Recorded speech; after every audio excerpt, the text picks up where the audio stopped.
आज बात करूंगा redbus.com की। कम ऑन, redbus.com 7.5 करोड़ बस की टिकट बेच चुका है। 70,000 रूट पे दुनिया के 6 देशों के अंदर। फणींद्र सामा ने शुरू करी 2005 में। अपने आप को इंसिडेंटल एंटरप्रेन्योर बताते हैं। एक इंसिडेंट, एक घटना हुई उनके साथ। 2005 की जो दिवाली थी ना, वो एक लॉन्ग वीकेंड था। बैंगलोर में काम करते पेशे से सॉफ्टवेयर इंजीनियर हैदराबाद अपने घर जाना चाहते थे। बड़ी कोशिश करी, गली गली मोहल्ला मोहल्ला कई ट्रैवल एजेंट्स के पास गए। उनको बोला यार हैदराबाद जाना है, एक परिवार के साथ दिवाली मनाऊंगा। एक के पास गए, उसने बहुत ढूंढा कहीं टिकट है बस में, किसी बस में टिकट मिल जाए। बोला ये बस तो फुल, ये बस भी फुल, ये बस भी फुल, सारी बस फुल। अगले ट्रैवल एजेंट, चौथे ट्रैवल एजेंट, 8वें ट्रैवल, 9 ट्रैवल एजेंट्स के पास गए। हर ने बोला कि भाई ये वाला लॉन्ग वीकेंड पे दिक्कत आ रही है सर। ऐसे तो उनका पहला ट्रैवल एजेंट ही हर बार टिकट कर देता था, पर ये दिवाली के लॉन्ग वीकेंड कहीं नहीं मिली। और इनके 10 दोस्त थे वहां हॉस्टल में इनके साथ में। बाकी 9 तो चले गए, बेचारे अकेले रह गए। मन में सोच रहे थे यार 11वें के पास जाता तो शायद मिल जाती, यार 15वें ट्रैवल एजेंट के पास जाता शायद। क्योंकि इन्होंने सोचा कि जो बस जा रही है उसके ड्राइवर का खर्चा वही, तेल का खर्चा वही, टोल टैक्स भी वही, पार्किंग का खर्चा भी वही। अगर उसकी एक सीट खाली रह गई, ये ट्रैवल एजेंट का भी नुकसान, वो बस ऑपरेटर का भी नुकसान, और फणींद्र सामा इनका खुद तो बहुत बड़ा नुकसान कि बेचारे दिवाली पे अंततः गतवा वही रह गए, बैंगलोर से निकल नहीं पाए। सॉफ्टवेयर इंजीनियर होने के कारण उन्होंने सोचा यार ये तो बड़ी प्रॉब्लम है कि बस खाली जा रही है, ट्रैवल एजेंट को पता नहीं, और बेचारा कस्टमर परेशान। बोला प्रॉब्लम बड़ी है, सॉल्व करते हैं। इन्होंने इस पे कोडिंग पे काम चालू किया पीछे जाके। बैकएंड पे एक ऐसा पावरफुल सॉफ्टवेयर बनाने की कोशिश करी कि मैं सारे बस ऑपरेटर्स को ये सॉफ्टवेयर दे देता हूं। इससे क्या होगा, मेन मुद्दा क्या था कि बस में जो सीट की लाइव इन्वेंट्री है, वो लाइव इन्वेंट्री का ट्रैवल एजेंट को पता नहीं चलता है। फोन कर करके मैन्युअली पता लगाता है, अरे है तेरे पे सीट है क्या, एक कस्टमर आया एक सीट दे दो, पीछे की है चलो पीछे की दे दो। इसको क्या बोलते हैं, मैनुअल प्रोसेस। ये सोचे कुछ ऑटोमेट ऐसा करता हूं कि लाइव इन्वेंट्री का काम ट्रैवल एजेंट को पता लग जाए। तो शुरू में एक एनजीओ की भावना से, समाज सेवा के व्यू दृष्टिकोण से इन्होंने सोचा कि ऐसा करते हैं कि भाई सॉफ्टवेयर बना के फ्री में देते हैं।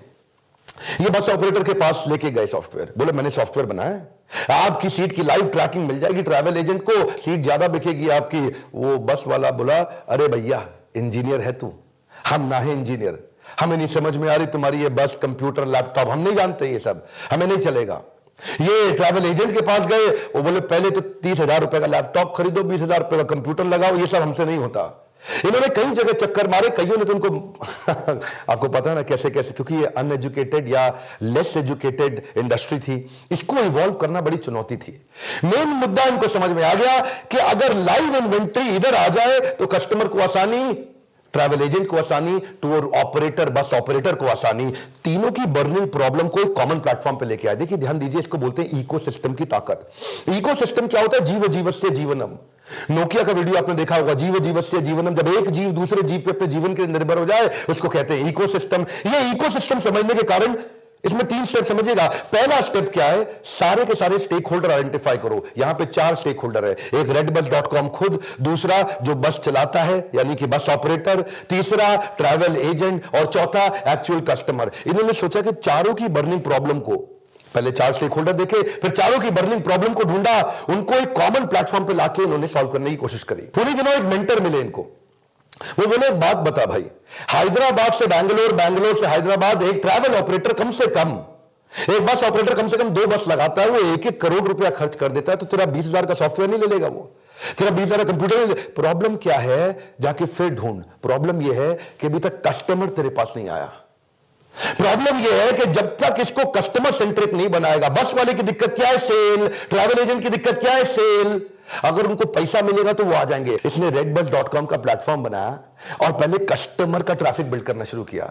जब बहुत सारा कस्टमर आया तो इसने क्या किया जी, फोन कर करके बुक करना शुरू किया, भाई तुम्हारे पास है, तुम्हारे पास है, तुम्हारे पास है सीट, मैं तुम्हें भेज रहा हूं। कस्टमर, ट्रैवल एजेंट देखने लगे, बस ऑपरेटर देखने लगे, भाई ये तो बहुत टिकट बिकवा रहा। इसके बाद फणींद्र सामा सोचे अब मेरा मॉडल चल गया है, चलता हूं मैं वीसी के पास, पैसा मिलेगा मुझे। ये वीसी के पास गए, वेंचर कैपिटलिस्ट को बोले कि भाई हमको कुछ पैसा दे दो, $1 मिलियन, $2 मिलियन, मैं जरा फटाफट बिजनेस को बड़ा करता। वीसी ने मना कर दिया, बोला तेरा काम मैनुअल है, अभी तक तू फोन पे टिकट बुक कर रहा है, अगर तू फोन पर टिकट बुक करेगा, कब तक फोन कराता रहेगा एक एक टिकट के लिए? कितनी मैन पावर चाहिए? जितना बिजनेस बड़ा करेगा उतनी कॉस्ट बढ़ेगी। इसको फ्लाई लाइट कर, कम ऑन, क्या कर, एसेट लाइट। तभी इनको एक मेंटर मिले, और मेंटर ने इनके बिजनेस के लाइफ साइकिल को समझा।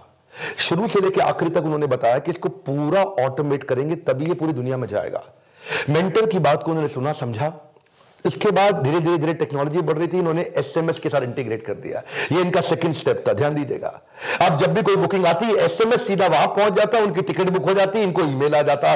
ये नेक्स्ट लेवल का इंटीग्रेशन किया, इससे इनका बिजनेस और स्केल अप होने लगा।